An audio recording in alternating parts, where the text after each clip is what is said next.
महाराष्ट्र नवनिर्माण सेनेला जय महाराष्ट्र केलेले माजी नगरसेवक वसंत मोरे यांनी पुण्यातून लोकसभा निवडणूक लढवण्यासाठी शड्डू ठोकलाय। मनसेमध्ये असतानाही त्यांनी लोकसभा निवडणूक लढवण्याचा मनसुबा बोलून दाखवला होता। मोरे यांची पावले आता वंचित बहुजन आघाडीच्या दिशेने पडताना दिसतात। तर दुसरीकडे भाजपाने लोकसभा निवडणुकीसाठी पुणे मतदारसंघातून माजी महापौर मुरलीधर मोहोळ यांना उमेदवारी दिली। ही उमेदवारी जाहीर झाल्यामुळे संजय काकडे नाराज झालेले आहेत। काकडेंनी त्यांची नाराजी भाजपाच्या रवींद्र चव्हाण यांच्याकडे व्यक्त केली। पुण्यामध्ये नेमका गेम कुणाचा होणार पाहूयात। मनसेला सोडचिठ्ठी दिल्यानंतर वसंत मोरे यांनी शरद पवार आणि शिवसेना काँग्रेस नेत्यांची भेट घेतली होती। मोरे यांनी लोकसभा निवडणूक लढवण्याची घोषणा केलेली आहे। त्यानुसार पुणे लोकसभेचे तिकीट मिळावे यासाठी नेत्यांच्या भेटीगाठी देखील त्यांनी घेतल्या होत्या।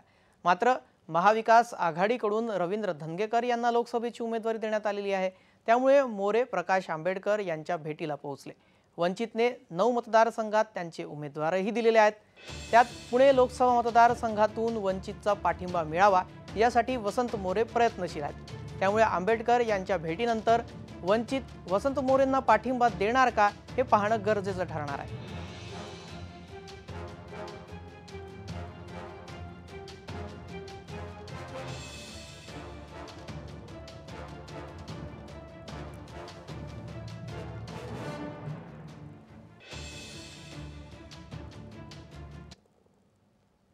राज्यामध्ये सध्या राजकीय वर्तुळामध्ये वेगाने उलथापालथी घडत आहेत। वेगवेगळे नेते जे कधी एकमेकांचं नाव सुद्धा घेताना दिसत नव्हते ते आज एकत्र बैठक घेताना दिसतात।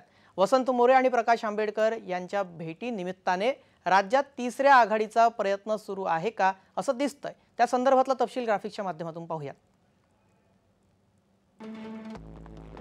राज्यभरामध्ये उमेदवार देण्याचा वंचितचा प्रयत्न आहे। जिथे ताकद तिथे उमेदवार, अन्यत्र पाठिंबा दिला जाणार अशी वंचितची भूमिका आहे। जरांगे यांच्या भेटीनंतर आंबेडकर यांचे नव्या युतीचे संकेत पाहायला मिळाले। प्रकाश शेंडेंच्या पक्षाला देखील वंचितचा पाठिंबा असणार। राज्यामध्ये उरलेले पक्ष आणि संघटना एकत्र करण्याचा वंचितचा प्रयत्न आहे। नाव दिलं नसलं तरीही तिसऱ्या आघाडीचा हा प्रयत्न सुरू असल्याचं दिसतंय।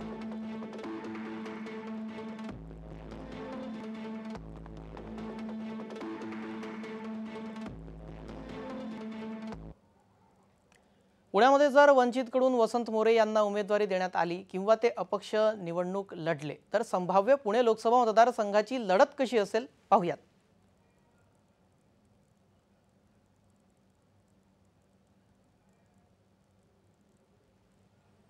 मुरलीधर मोहोळ हे भाजपाचे उमेदवार असतील। पुण्यामध्ये रवींद्र धंगेकर हे काँग्रेसचे उमेदवार आहेत। म्हणजे महायुती आणि महाविकास आघाडी यांचा उमेदवार निश्चित झालेला आहे। वसंत मोरे हे निवडणूक लढण्यासाठी इच्छुक आहेत। ते अपक्ष किंवा वंचितकडून लढू शकतात। वंचितने उमेदवारी दिली तर वंचितचे उमेदवार म्हणून पुण्यात लोकसभेसाठी रिंगणात उतरतील, नाहीतर अपक्ष म्हणून निवडणूक लढू शकतात।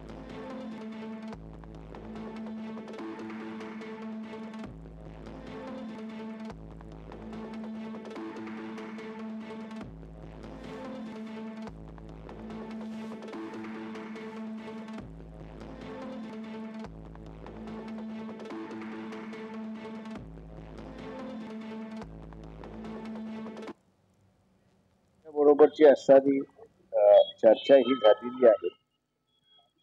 दुसरी असणारी जी महत्वाची चर्चा अजून व्हायची आहे आणि जे काही ऑफिशियली आपल्याला सांगायचं आहे, कळवायचं आहे ते 31 तारखेपर्यंत आपल्याला कळेल असं मी त्या ठिकाणी आपल्याला सांगतो। महाराष्ट्रातल्या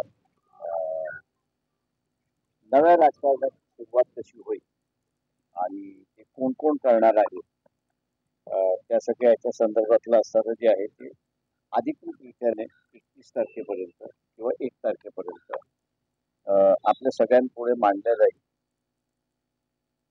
येणाऱ्या 1-2 दिवसामध्ये ज्या स्तरावरती चर्चा व्हायच्यात मोठ्या, आज माझा पहिलाच दिवस आहे। आम्ही पहिल्यांदाच चर्चेला आलोय।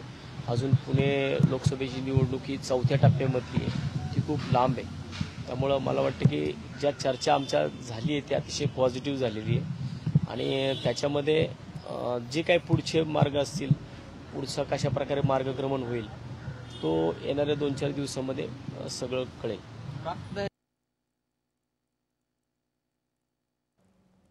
पुण्यामध्ये वसंत मोरे आणि वंचितचे प्रकाश आंबेडकर यांच्या भेटीनिमित्तानं राजकीय वर्तुळात ज्या काही घडामोडी घडतात त्या संदर्भात अधिक माहिती देतात आमचे पुण्याचे प्रतिनिधी रोहन कदम. पाहूयात.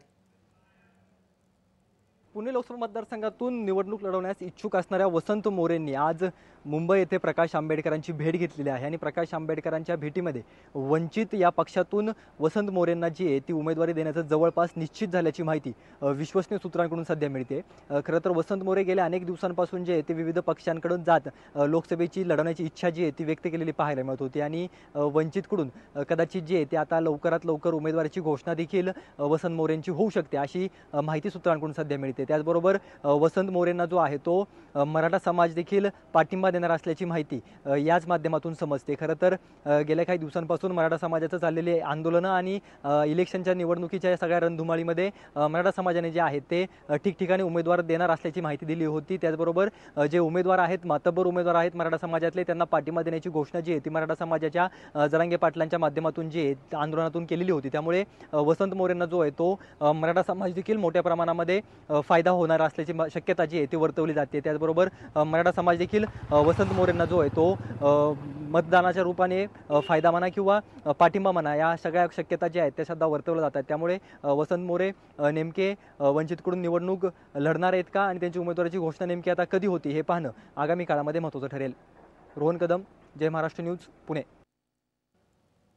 दरम्यान आता लोकसभा निवडणुकीच्या रणधुमाळीमध्ये मुरलीधर मोहोळ समोर असून एक पक्ष अंतर्गत आता त्यांच्या संकट बळावलेलं आहे.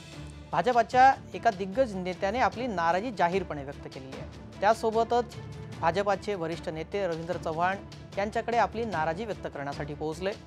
शेवटच्या टप्प्यापर्यंत संभ्रम कायम आता पुण्यामध्ये पाहायला मिळतो. त्यामुळे मुरलीधर मोहोळ यांच्या पक्षांतर्गत अडचणी अजूनही मिटलेल्या नाही असं दिसतंय.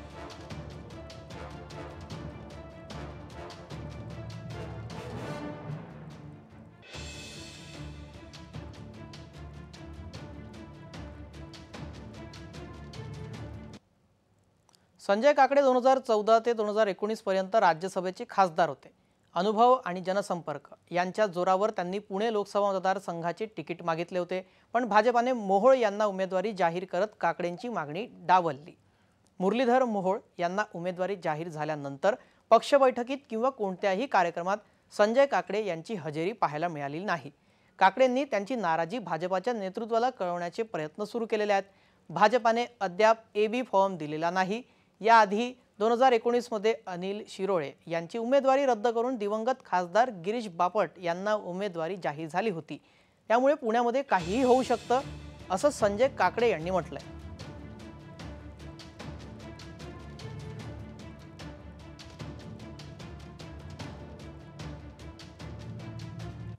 सर्वप्रथम मी असं सांगतो की मी इच्छुक होतो हे जग जाहीर आहे आणि मी कुठल्याही नगरसेवकांना बैठकीला जाऊ नका असं आजपर्यंत बोललेलं नाही.